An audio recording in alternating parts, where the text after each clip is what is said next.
اولین قتل دنیا وقتی رخ داد که قابیل دستش را به خون برادرش هابیل آغشته کرد.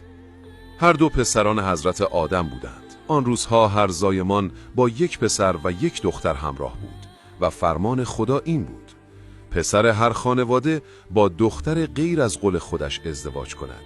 اما قابیل قانون را نپذیرفت و اصرار داشت با خواهر دوقلوی خودش ازدواج کند، در حالی که حکم خدا این بود که همسر هابیل شود. برای حل این اختلاف دستوری آمد که هر دو قربانی در راه خدا تقدیم کنند. هابیل بهترین بز گله‌اش را آورد، اما قابیل بدترین محصول زمینش را. قربانی هابیل پذیرفته شد و قربانی قابیل رد شد. همینجا آتش حسادت در دل قابیل شعله کشید و خشم او را فرا گرفت و دست به جنایتی زد که تاریخ تا ابد به یاد سپرد. او برادرش را کشت. اولین قتل بشر. بعد حیران ماند با پیکر بیجان چه کند. در همان لحظه خدا کلاغی فرستاد، کلاغی که زمین را کند و جسد کلاغ مرده ای را دفن کرد. قابیل آن صحنه را دید و فهمید انسان را باید به خاک سپرد، اما دیگر دیر شده بود